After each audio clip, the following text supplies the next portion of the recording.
Hoy el primer ministro francés, Édouard Philippe, anunciará los detalles del plan de desconfinamiento. Esto a pesar de que el país es el cuarto en reportar más de 23.000 muertes por COVID-19 y los nuevos casos confirmados aumentaron en su ritmo más acelerado en casi 2 semanas.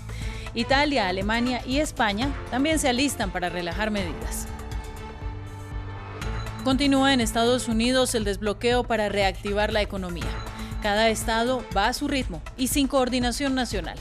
Gobiernos como Georgia, Oklahoma o Alaska empiezan a retomar actividades, pero preocupa la reapertura, pues de los 3 millones de contagiados en el mundo, casi un tercio están en la nación norteamericana.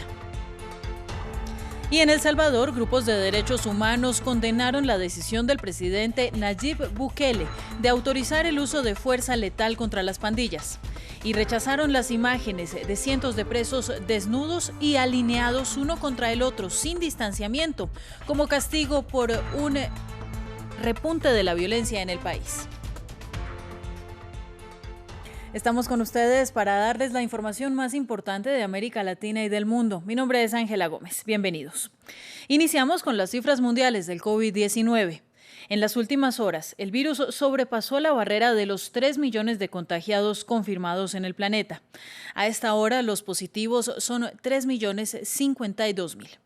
Mientras tanto, los pacientes recuperados son 897.000 y los fallecidos 211.000. Vamos a Francia con nuestra periodista Natalia Ruiz para un adelanto de la intervención que dará hoy el primer ministro Édouard Philippe sobre las medidas de desconfinamiento que se tomarán de forma paulatina a partir del próximo 11 de mayo y que han generado críticas de los partidos de la oposición al gobierno de Emmanuel Macron. Natalia, ¿qué se espera para hoy? Muy buenos días, pues Édouard Philippe, el primer ministro, va a presentar esta estrategia nacional dentro de 2 horas ante la Asamblea Nacional. Luego de esa presentación habrá un debate por cerca de 2 horas y media y luego una votación.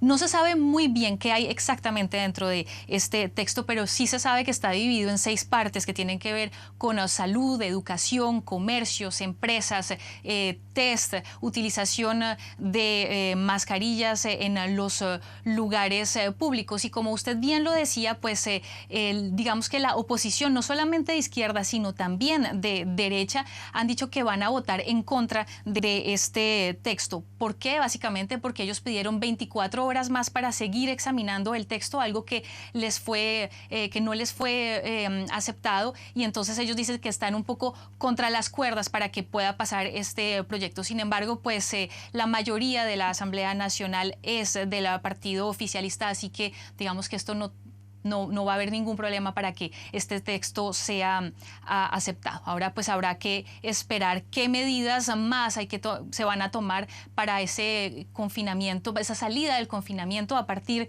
del 11 de mayo y que normalmente deberían poderse adaptar según los territorios en cada departamento, según las situaciones y las capacidades de cada uno de estos lugares, y algo pues que tendrán que determinar las autoridades locales.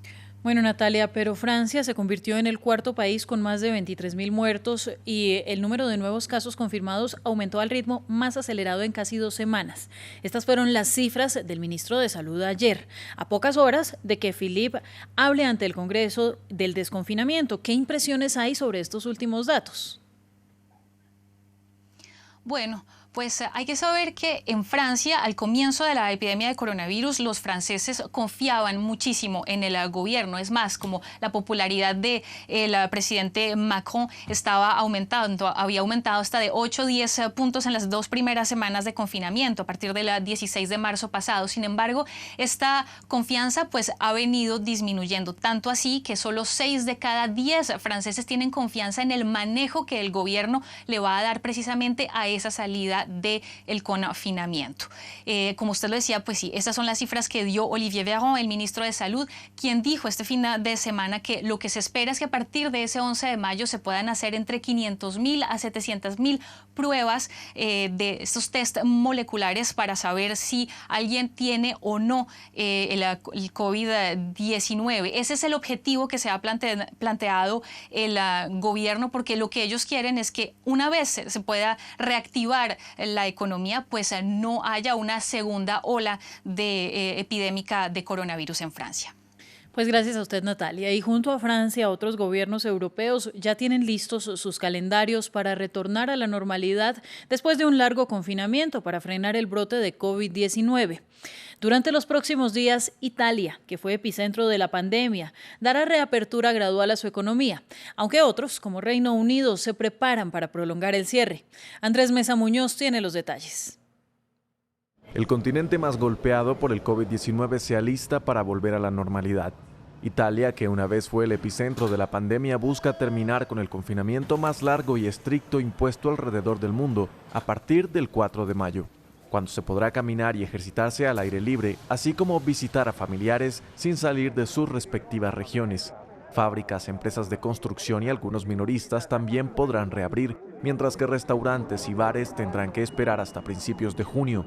Las clases se reanudarán a partir de septiembre, al inicio del nuevo año escolar.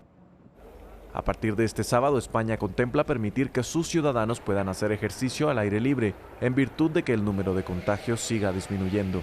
Hasta ahora solo ha permitido que los niños menores de 14 años puedan realizar 1 hora de actividad al aire libre, y se espera que un plan más amplio se ponga en práctica a mitad de mayo. En Alemania, minoristas con grandes espacios ya pueden operar, junto con los concesionarios de automóviles, bicicletas y librerías. La principal economía de Europa vigila de manera estricta el distanciamiento social y el uso obligatorio de máscaras. El gobierno busca que el retorno gradual a la normalidad esté acompañado del mayor número de pruebas posibles para poder rastrear y aislar los casos. Y mientras países como Austria y Portugal estudian suavizar las medidas, otros como Reino Unido piden paciencia a sus ciudadanos para no arriesgarse a una temprana segunda ola de contagios. En Francia ha disminuido el número de pacientes en unidades de cuidados intensivos, pero el estrés para los trabajadores de los hospitales sigue siendo alto. La pandemia de coronavirus pasa una factura emocional. Periodistas de nuestra redacción en París hablaron con algunos de estos trabajadores en un hospital francés. El COVID-19 ha azotado el corazón de ese hospital en Nemours, Francia. Aquí, en la habitación 718, está hospitalizado un doctor en su propia unidad. Confío en el equipo. Hasta ahora hemos estado en capacidad de mantener el ritmo. Los trabajadores de la salud aquí llevan una doble carga: cuidar a uno de los suyos al tiempo que están separados de sus familias. Mis hijos están en cuarentena en la casa de su papá. No los veo, es difícil. En esta unidad, la crisis ha estremecido a algunos más que a otros. Este es mi primer empleo como enfermera, así que no es fácil. Ha habido muchas muertes, estamos entrenados para esto, pero cuando pasan la vida real es mucho más difícil de manejar. Entre tanto, algunos especialistas han decidido poner su profesión en pausa para ayudar a los esfuerzos de los hospitales. En cuanto me enteré, no lo dudé. Respondí inmediatamente para decir que estaba disponible. La determinación de luchar contra el virus que no está libre de miedo. Tratamos de no mostrar que tenemos miedo. Vivimos con ello. Estamos simplemente haciendo nuestro trabajo.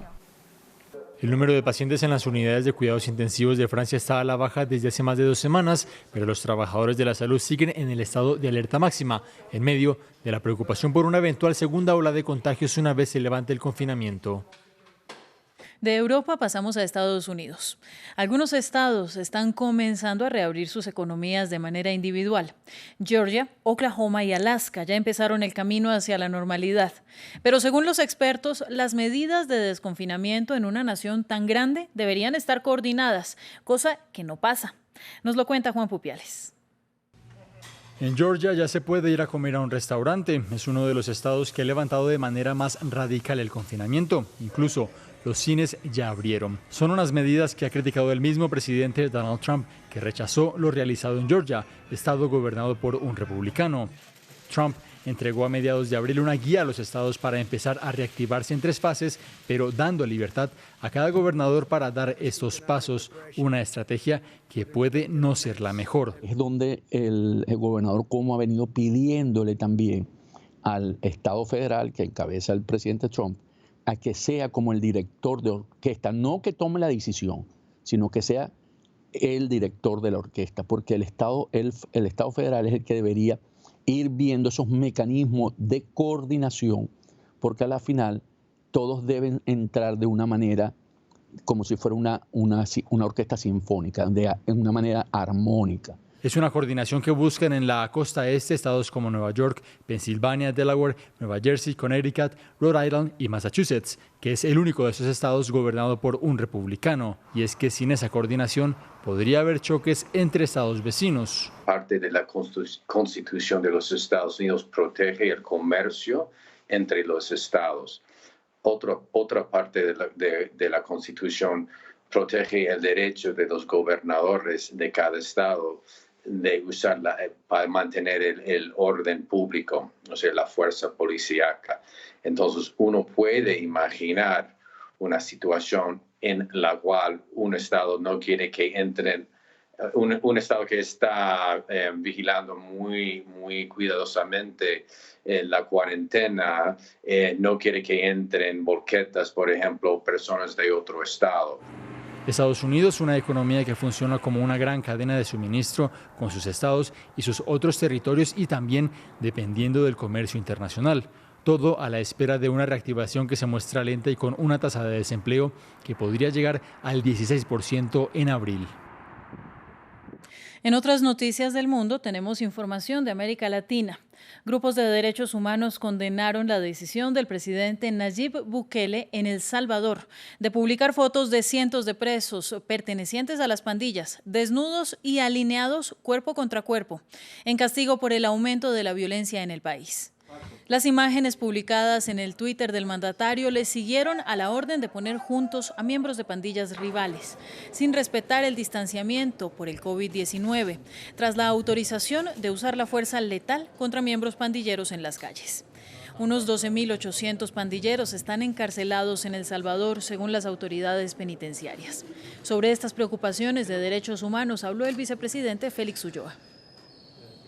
Es cierto, hemos tenido alertas de organismos internacionales que trabajan en el campo de los derechos humanos, tanto ONGs como America's Watch, la alta comisionada para los derechos humanos de Naciones Unidas, expresando su preocupación por algunas medidas que se han tomado desde el gobierno de El Salvador. Queremos aclarar que estas medidas se han tomado considerando los estándares universales de respeto a los derechos humanos en situaciones de crisis.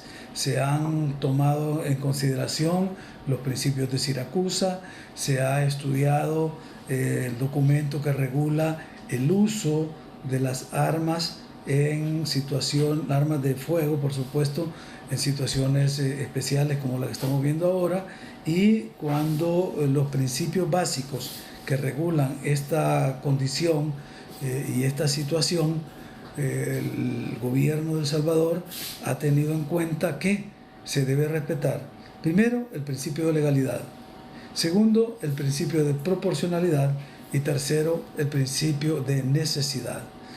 Aunque el gobierno asegura que tuvo en cuenta todos los lineamientos de derechos humanos, Human Rights Watch cree lo contrario. Y su director para las Américas, José Miguel Vivanco, dijo que el país podría acercarse peligrosamente a la autocracia. Asimismo, Amnistía Internacional dijo que las políticas de mano dura de gobiernos anteriores en El Salvador solo han generado más violaciones de derechos humanos. Precisamente, la directora para las Américas, Erika Guevara Rosas, explicó cuál debería ser el proceder. El presidente Nayib Bukele debería de estar diseñando e implementando políticas de seguridad que se alejen de los graves errores y las estrategias fallidas de gobiernos anteriores. La mano dura frente a la violencia generalizada y a los altísimos índices de criminalidad como consecuencia del incremento de la influencia del crimen organizado, las pandillas, ha resultado inefectivo, ineficiente para tratar las causas de raíz de esa violencia y sobre todo ha generado un contexto en donde se han cometido gravísimas violaciones a los derechos humanos que incluyen ejecuciones extrajudiciales, detenciones arbitrarias, tortura, malos tratos y otros graves delitos. Siga con nosotros, France 24 está con usted en tiempos de pandemia. Recuerde quedarse en casa y lavarse las manos. Ya volvemos.